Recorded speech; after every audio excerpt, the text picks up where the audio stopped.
माझ्या महाराष्ट्रातील बांधवांनो, भगिनींनो आणि मातांनो, पुन्हा एकदा नमस्कार. जय महाराष्ट्र. आज थोडं काही कालावधीनंतर भेटतोय. 1 मेला आपण भेटलो होतो, त्याच्यानंतर जवळपास 6-7 दिवसानंतर भेटतोय. या गेल्या 6-7 दिवसात काय झालं, काय घडलं, असं न सांगण्यासारखं काहीच नाही आहे आणि जे काय घडतं आहे ते सगळ्यांना माहिती आहे. पण विशेष म्हणजे काल एक अतिशय चांगली गोष्ट झाली. महाराष्ट्रामधल्या सर्व पक्षांच्या नेत्यांसोबत माझी आणि आपल्या माननीय मंत्री महोदयांची, म्हणजे त्याच्यात उपमुख्यमंत्रीसुद्धा होते, सर्व काँग्रेस पक्षाचे, राष्ट्रवादी पक्षाचे आणि आपले शिवसेनेचे असे मंत्री होते आणि इतर पक्षांचे नेते यांच्यात एक बैठक झाली. सर्वांना आपण नेमकं काय करतो आहोत ह्याची कल्पना दिली गेली. सर्वांना त्यांच्या सूचना काय आहेत, कुठे काही याच्यात उणिवा जाणवत आहेत का, आणखीन काही करायला पाहिजे का, ह्या सगळ्या त्यांच्या सूचना घेण्यात आल्या. आणि खरंच मला एका गोष्टीबद्दल समाधान आहे की सगळ्यांनी अतिशय मनपूर्वक खूप चांगल्या सूचना दिल्या. त्यातल्या बहुतेक सगळ्या किंबहुना बऱ्याचशा सूचना आपण अंमलातसुद्धा आणलेल्या आहेत आणि आणतोसुद्धा आहेत. एकूणच कालची जी बैठक झाली त्याच्यामध्ये एकतेचं एक वेगळं दर्शन होतं. महाराष्ट्राची एकजूट, राजकारण बाजूला ठेवून सगळे पक्ष नेते, पक्षप्रमुख हे एकत्र आलेलं काल मला दिसलं आणि जो माझा आत्मविश्वास आहे तो आणखीन दुणावला. याच्यामध्ये राजकारण नव्हतं. सगळ्यांनी मला सांगितलं की सरकार जे काही करतं आहे त्याच्यात आम्ही तुमच्यासोबत आहोत. आम्हाला जे जे काय वाटतं आहे हे आम्ही तुम्हाला सांगतो आहोत आणि आपणही त्यांना सांगितलं की वेळोवेळी तुम्हाला जे काही जाणवेल ते आपण सांगत राहा. आपण जे जे करता येणं शक्य असेल ते सर्व करू. ही अशी एक वेगळी एकजूट ही सर्व राजकीय पक्षांची, नेत्यांची एका चांगल्या पद्धतीने, चांगल्या वातावरणात त्या बैठकीमध्ये मला दिसली. आज खरं म्हणजे मी आपल्याशी बोलताना थोडासा व्यथित आहे. तो व्यथित एवढ्यासाठी आहे की आज पहाटे जे संभाजीनगर आणि जालनाच्या मध्ये त्या रेल्वे मार्गावरती घडलं, ह्या घटनेने मी खरंच एक मनातून असा दुःखी झालेलो आहे. हे जे मजूर इतर राज्यातले घरी जायला निघालेले आहेत, आपण त्यांना अनेकदा सांगितलेलं आहे, आजही मी सांगतोय की तुम्ही कुठेही अस्वस्थ होऊ नका, कुठेही बेचैन होऊ नका. राज्य सरकार पूर्ण तुमच्या सोबत आहे. मी यापूर्वीही सांगितलेलं आहे की इतर राज्यातले जे मजूर आहेत त्यांची आपण ठिकठिकाणी सोय केलेली आहे. जवळपास 5.5 ते 6 लाख मजुरांची सोय आपण राज्यात वेगवेगळ्या ठिकाणी केलेली आहे. त्यांची जेवणाची, खाण्याची सोय, त्यांच्यासोबत डॉक्टर्स दिलेले आहेत. आणि आता तर इतर राज्यांबरोबर आपली बोलणी सुरू आहेत. इतर राज्यांमध्ये सुद्धा ट्रेन, रेल्वे आपण सुरू करून ज्या ज्या राज्यांमधले हे मजूर जिथे जिथे जाऊ इच्छितात तिथे केंद्र सरकार, आपलं राज्य आणि ज्या राज्यात हे जाऊ इच्छित आहेत त्या राज्यांच्या सरकारबरोबर बोलून आपण ह्या ट्रेनची सोयसुद्धा केलेली आहे. सुरुवात झालेली आहे. 1-2-5 दिवसापासून ट्रेन सुरू झालेले आहेत. मुंबईतून सुरू होत आहेत, पुण्यातून सुरू होत आहेत. पण हे करत असताना गर्दी होता कामा नये. जर गर्दी उसळली तर तुम्हाला माहिती आहे धोका अजून आपल्या अवतीभोवती फिरतोय. धोका काय टळलेला नाही, संकट टळलेलं नाही आहे. गर्दी झाली तर पुन्हा हे सगळं ठप्प होईल. आणि म्हणून मला असं वाटतं की ह्या सर्व मजुरांना मी सांगतोय, मजदूर आहेत, कर्मचारी आहेत, इतर नागरिक आहेत, कि आपको परेशान होने की कोई आवश्यकता नहीं है. आज तक जिस संयम आपने जो बनाए रखा है, संयम बनाए रखे. महाराष्ट्र की सरकार पूरी तरह से आपके साथ है. आपका सहयोग हम दोनों के लिए अच्छा रहेगा क्योंकि संकट बहुत ही गंभीर है. जैसे मैंने अभी अभी कहा कि महाराष्ट्र सरकार और जहां भी आप जाना चाह रहे हो उस राज्य की सरकार और केंद्र की सरकार आपस में बात चल रही है. रेलवे की व्यवस्था हो रही है, बस की व्यवस्था हो रही है. जैसे उपलब्धि बढ़ती जाएगी हम आपको बताते रहेंगे. पण हे करताना कुठेही अफवेला बळी पडू नका. कारण कोणतरी सांगते की इथून ट्रेन सुरू होणार, मग ही गर्दी तिकडे जाते. आता काल जे घडलं, आज पहाटे जे घडलं, अत्यंत दुर्दैवी आहे. खरं म्हणजे संभाजीनगरवरून ट्रेन सुरू होत आहेत, ट्रेन सुरू झालेल्या आहेत. पण ही जी लोक होती ती रस्त्याने न जाता रेल्वे रुळावरून निघाली. कारण त्यांना भुसावळला जायचं होतं. आता खरं त्यांना कोणी सांगितलं भुसावळला जायला कल्पना नाही. पण भुसावळला जाताना चालून चालून थकली आणि मध्ये करमाड नावचं गाव आहे, तिथे त्या रेल्वे ट्रॅकवरती बसली. पहाटेचा सुमार होता, थकलेले होते, बसले तिथेच डोळा लागला आणि दुर्दैवाचा घाला आला. खरंच हे अत्यंत दुर्दैवी घटना आहे. मी मनातून अत्यंत दुःखी झालो ह्या सगळ्या घटनेबाबत. आणि पुन्हा पुन्हा सांगतो की कृपा करून जिथे आहात तिथेच थांबा. राज्याची यंत्रणा जी आहे ती आपल्या संपर्कात आहे. जसजशी आपली सोय होईल तसतसं आपण तुम्हाला घरी पाठवतो आहोत. तुम्हाला घरी पाठवल्याशिवाय आम्ही शांत बसणार नाही. पण शांती ठेवा, अस्वस्थ होऊ नका, कुठेही गडबड गोंधळ करू नका. अत्यंत शिस्तीत आणि संयमाने आपण हे काम करतो आहोत. पण त्याही राज्याच्या काही सुरक्षेच्या दृष्टीने अटी आहेत, चेकिंग असेल, काही असेल, ह्या सगळ्या गोष्टी होत आहेत आणि ते करून आपण ही सगळी व्यवस्था करतो आहोत. दुसरी गोष्ट, गेले 2-3 दिवस मुंबईमध्ये एक अफवा आहे. अफवा काय? मुंबई लष्कराच्या ताब्यात देणार, मुंबई लष्कराच्या ताब्यात देणार, मुंबईमध्ये लष्कर येणार, मग लॉकडाऊन होणार, सगळी दुकानं बंद होणार. लष्कर कशाला पाहिजे? आणि आजपर्यंत मी जे काही केलेलं आहे तुम्हाला सांगून आणि तुम्हाला विश्वासात घेऊन केलेलं आहे आणि तसाच मी करणार आहे, तसंच करणार आहे. आपल्याकडे सुद्धा तुमच्या लक्षात असेल की लॉकडाऊन करताना टप्प्याटप्प्याने आपण करत गेलो. पहिल्या काही गोष्टी बंद केल्या, नंतर काही गोष्टी बंद केल्या, त्याच्यानंतर काही केल्या, असं करत करतच आपण पुढे गेलो. त्याच्यामुळे लष्कराची काहीच गरज नाही आहे. आणि मी तुम्हाला पहिल्या माझ्या भेटीतच सांगितलेलं आहे की ही जी लढाई आहे ह्याच्यामध्ये जवान आपण सगळेजण आहात. ते जे जवान आहेत ते सरहद्द सांभाळत आहेत, पण हे जे युद्ध आहे हे आपल्याला लढायचं आहे आणि तसं तुम्ही ते लढतात. संयमाच्या आणि जिद्दीच्या जोरावरती लढतात. लष्कराची आवश्यकता नाही आहे, लष्कर मुंबईत येणार नाही. पण जी एक आपण काळजी घेतोय, या सगळ्या गोष्टी तुम्हाला पुन्हा पुन्हा मी मुद्दामून सांगतोय, कारण आपल्या मनात कुठे गोंधळ गडबड होता कामा नये, गैरसमज तर अजिबात होता कामा नये. मी पहिल्या दिवसापासून सांगतोय की हे संकट गंभीर असलं तरी सरकार खंबीर आहे. मग खंबीरता म्हणजे काय? काही दिवसापूर्वी पाहिलं असेल, मी स्वतः या बांद्रा कुर्ला कॉम्प्लेक्सच्या मैदानात गेलो होतो, जिथे मोठं आपण कोविड केअर सेंटर उभारतोय, प्रथम उपचार केंद्र. तसंच रेसकोर्सला उभारतोय, तिथे वरळी डोममध्ये केलेलं आहे, गोरेगावचे एक्झिबिशन ग्राउंडमध्ये केलेले आहे. कदाचित बांद्रा कुर्ला कॉम्प्लेक्समध्ये आपण ते आणखीन दुप्पट करू, आणखीन काही ठिकाणी वाढू. काय हे सगळं करतोय की हे संकट रोखताना समजा आपल्याला काही लोकांची सोय त्याच्यात करण्याची आवश्यकता वाटली, प्राथमिक केंद्रामध्ये म्हणजे कोणाला ऑक्सिजन देण्याची गरज लागली, समजा आता जे आपल्याकडे केसेस येत आहेत 80% ॲसिम्प्टोमॅटिक आहेत पण पॉझिटिव्ह आहेत, मग त्यांना ठेवायचं कुठे? तर त्याच्यासाठी ह्या आपण सोयी वाढवतो आहोत.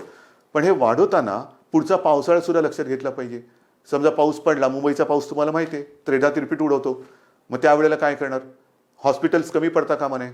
म्हणून मी स्वतः केंद्र सरकारला विनंती केली आणि ती मान्यसुद्धा झाली की जिथे जिथे राज्यामध्ये आपल्या केंद्र सरकारच्या ज्या काही यंत्रणा आहेत, मग रेल्वे आहे, BPT आहे, अगदी मिलिटरीसुद्धा आहे, त्यांची हॉस्पिटल्स आणि डॉक्टर्स हे जर का आम्हाला आवश्यकता लागली तर वापरण्याची आम्हाला परवानगी द्या.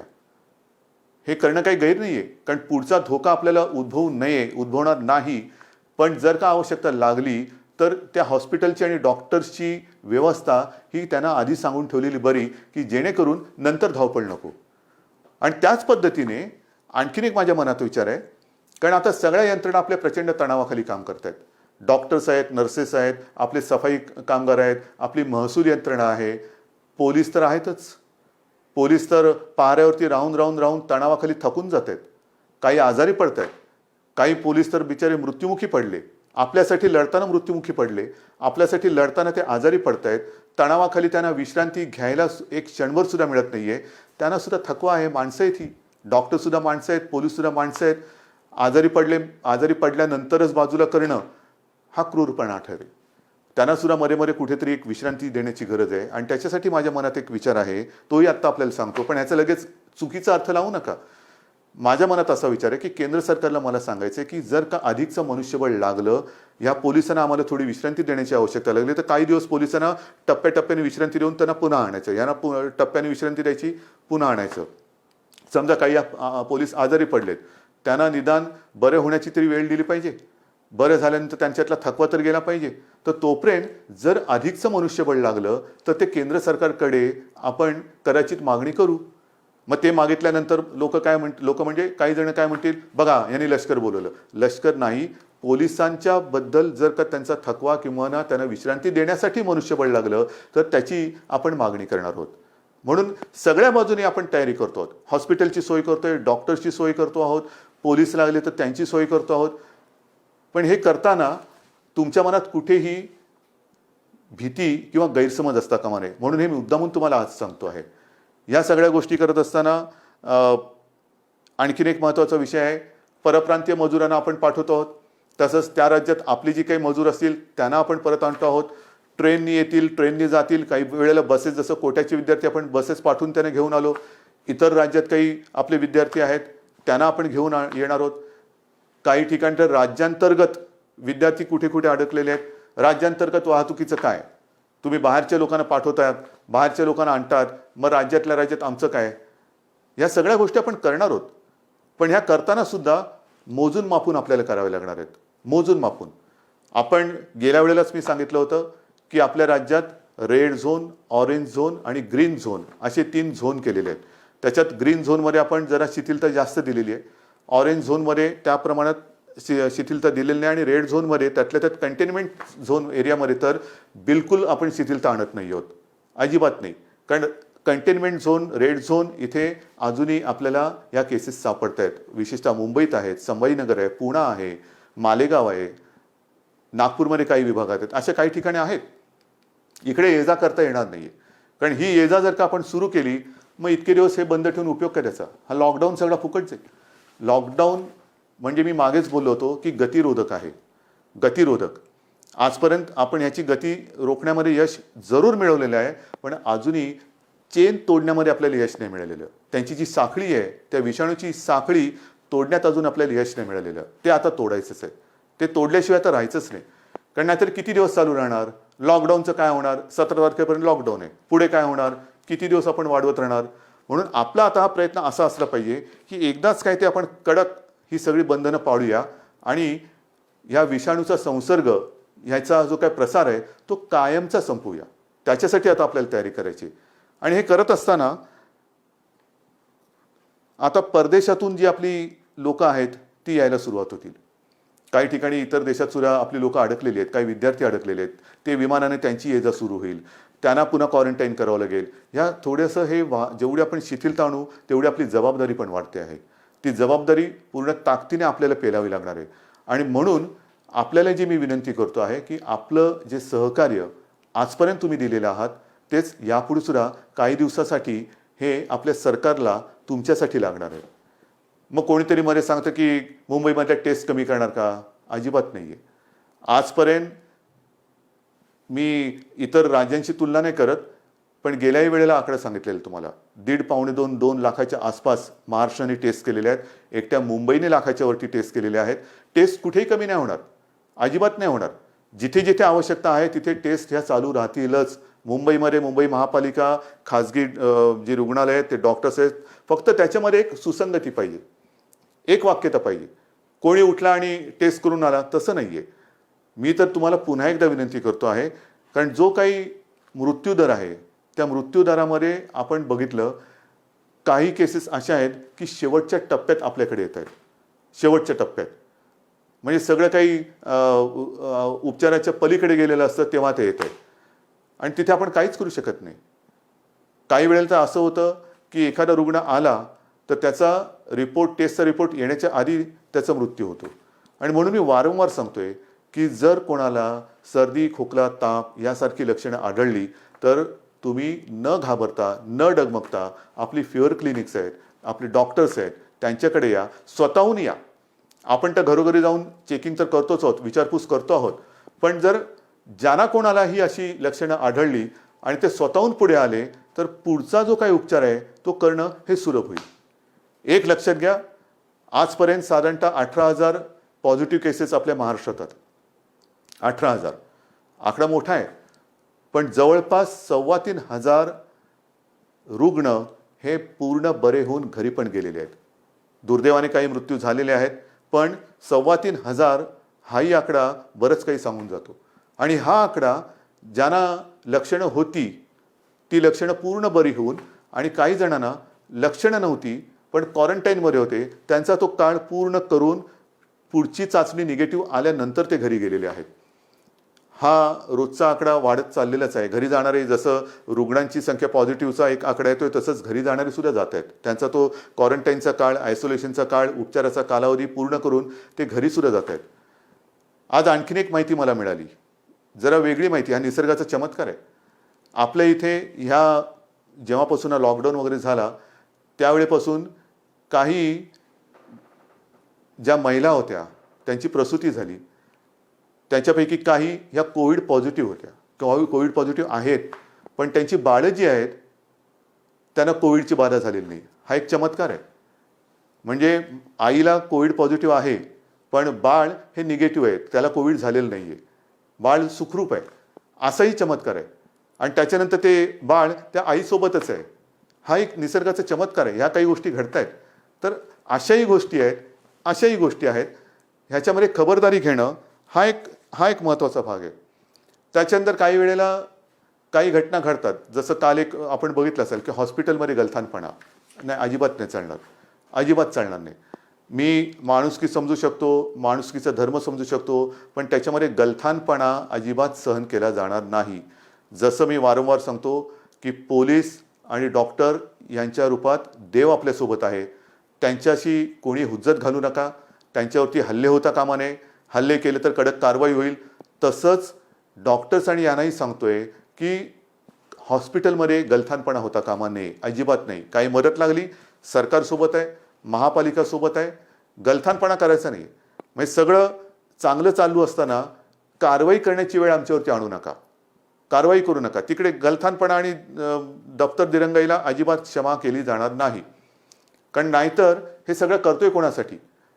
मी परवा जे काही गेलो होतो बांद्रा कुर्ला कॉम्प्लेक्स, रेसकोर्समध्ये आपण करतोय, सगळं करतोय. तिकडे 100 रुग्णशय्या आपलं 1000च्या आसपास रुग्णशय्या या बांद्रा कुर्ला कॉम्प्लेक्सला करतोय. त्याची क्षमता मी आता दुप्पट करायला सांगतोय. काय आपल्याला फर्निचरचं दुकान नाही काढायचं की बघा किती बेड्स आहेत आमच्याकडे उपलब्ध आहे, कोणी आणि झोपून जा. नाही, त्याच्या मागे एक गांभीर्य आहे. ही आवश्यकता लागू नये ही माझी प्रार्थना आहे. पण ही सोय सुविधा वाढत असताना आपल्याला डॉक्टरची सुद्धा आवश्यकता लागणार आहे, परिचारिकांची आवश्यकता लागणार आहे. कोविड योद्धा म्हणून मी आपल्याला आवाहन केलं होतं, त्याच्यात अनेक जणांनी प्रतिसाद दिलेला आहे. आज मी आयुषच्या डॉक्टरना सुद्धा विनंती करतो आहे, आवाहन करतोय की तुमची सुद्धा आम्हाला गरज आहे. होमिओपॅथी डॉक्टरची सुद्धा आवश्यकता आहे. आयुर्वेदचे डॉक्टर असतील, तुम्ही या. आपण सगळे मिळून एकजुटीने या संकटाचा सामना करूया. सगळे एकत्र आले, ठीक आहे ना. काही वेळेला गंभीर आजार असेल तिकडे ॲलोपॅथी चालेल. जर का आपल्याला प्रतिकारशक्ती वाढवायची असेल त्याच्यासाठी होमिओपॅथी किंवा आयुर्वेद चालत असेल, जरूर या. कदाचित हे सगळे आपले आयुषचे डॉक्टर्स आणि या सगळ्या डॉक्टरशी फिवर क्लिनिकमध्ये मदत होणार असेल, सर्दी खोकला ताप आहे की नाही बघण्यासाठी, तेवढंच आपल्याला हॉस्पिटलमध्ये काम करणाऱ्या डॉक्टरांवरचा ओझं ताण हा कमी करता येईल. म्हणून मला आपल्याला ह्या सगळ्यांची आवश्यकता आहे. आणि त्याच्यासाठी मी आज आपले डॉक्टर लहाने साहेब त्यांना सुद्धा सांगितले की डॉक्टर साहेब अर्थात ते सुद्धा दिवसरात्र मेहनत करतातच आहेत, कोणी मेहनतीमध्ये मागे पडत नाहीये. त्यांनी सुद्धा आता पुढाकार घेतलेला आहे. डॉक्टर ओक आपल्यासोबत आहे, टास्क फोर्स आपल्यासोबत आहे, सगळे आपल्यासोबत आहेत. आणि हे करून आपण ही लढाई अधिक मजबूतीने आता लढत आहोत. म्हणून मला हात जोडून विनंती करायची की हा जो आता लॉकडाऊनचा टप्पा आहे हा सतत आता वाढवत जायचं की नाही जायचं, लॉकडाऊनचं काय करणार हे तुम्ही ठरवायचं आहे. जेवढं तुम्ही शिस्त पाळाल, जेवढं तुम्ही बंधनं कडक पद्धतीने पाळाल, तेवढं लवकर आपण या संकटातून बाहेर येऊ. कोणालाही आनंद नाही आहे लॉकडाऊन वाढवण्यामध्ये. लॉकडाऊन वाढवणं म्हणजे पिंजऱ्यात बसल्यासारखं आहे, कोण वाड्यात बसल्यासारखं आहे. आत्ता ते बसण्याची गरज आहे. आणि ती शिस्त अजूनही मला काही ठिकाणी बिघडलेली दिसते. मग मुंबई असेल, इतर शहरं असतील, ही शिस्त बिघडवणं म्हणजे आपण आपलं संकट लांबवणं आहे. जेवढं तुम्ही हे बंधन तोडायला बघाल तेवढं हे बंधन अधिकाधिक तुमच्या भोवती आपला फास आवडत जाईल. म्हणून हे बंधन पाळणं, शिस्त पाळणं, लोकांमध्ये न मिसळणं, एकमेकाशी आता ह्या कालच्या त्या सर्वपक्षीय बैठकीमध्ये जो मी एक शब्द वापरला होता, फिजिकल डिस्टन्सिंग. सोशल डिस्टन्सिंग म्हणजे जरा त्याचा अर्थ वेगळा होतो, सामाजिक अंतर नकोय.